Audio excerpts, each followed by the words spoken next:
আসসালামু আলাইকুম প্রিয় দর্শক, আমরা আজকে এসেছি একটা নতুন মাছের প্রজেক্টে। এই প্রজেক্টটা অবস্থিত কবিরহাট উপজেলা, নোয়াখালীতে। চৌমোহনী থেকে এখানকার দূরত্ব প্রায় 40 কিলোমিটার। এটা হচ্ছে প্রজেক্টের প্রবেশের মেন রাস্তা। এই প্রজেক্টটার আনুমানিক আয়তন 35 একর, যাহা আমাদের উত্তরাঞ্চলে প্রায় 105 বিঘার সমান। এই সুবিশাল প্রজেক্টটাতে আছে হরেক রকমের মাছ, রেনু মাছ থেকে শুরু করে বড় মাছ উৎপাদন করে তারা। এই যে দেখতে পাচ্ছেন এখানে অনেকগুলো হাঁস। এই মাছের প্রজেক্টের সাথে হাঁস পালন করে। এরপরে এই যে এই বাড়িগুলো দেখছেন, এগুলো এখানকার এমপ্লয়ি যারা আছে তারা থাকার জন্য এই বাড়িগুলো করা হয়েছে।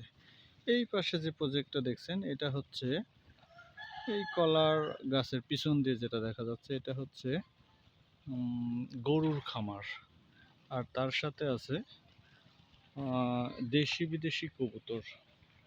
এই পাশে কিছু সবজি চাষের জন্য উনি উঁচু জমি তৈরি করেছেন, যেটা পুকুরের মাটি থেকে, অর্থাৎ পুকুর খননের ফলে যে মাটিগুলো হয়েছে সে মাটিগুলো এক পাশে উঁচু করেছেন এবং সেখানে উনি সবজির প্রজেক্ট করেছেন।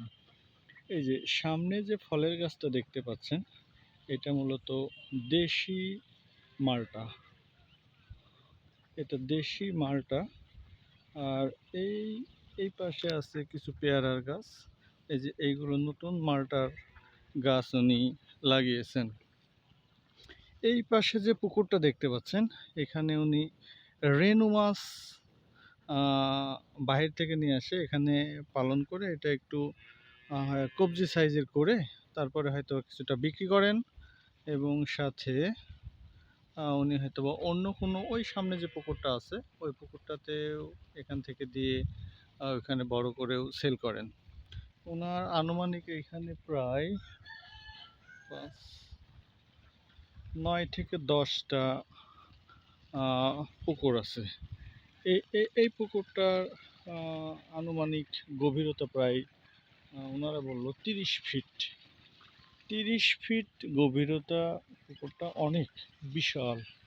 এই পাশে ওই যে পানি, ওই পাশের পুকুর থেকে পানি এই পাশে নিয়ে আসছেন, ওই যে ওইখান দিয়ে পানি মেশিন দিয়ে সেচ দিচ্ছেন, সেচ দিয়ে এই পাশে নিয়ে আসছেন।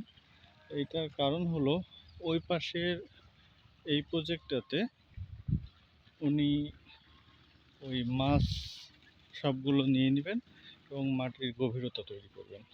এই যে সামনে যে এটা হচ্ছে অরেঞ্জ, সম্ভবত এটা বিদেশি অরেঞ্জ। আর এই যে এই পুকুরটা থেকে পানি উনি সম্পূর্ণটাই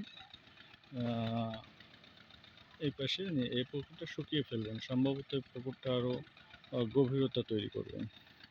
তো যা হোক, আজকে এই পর্যন্তই সমাপ্ত। আগামীতে আবার কোনো এই প্রজেক্ট নিয়ে আবার আপডেট দেব ইনশাআল্লাহ।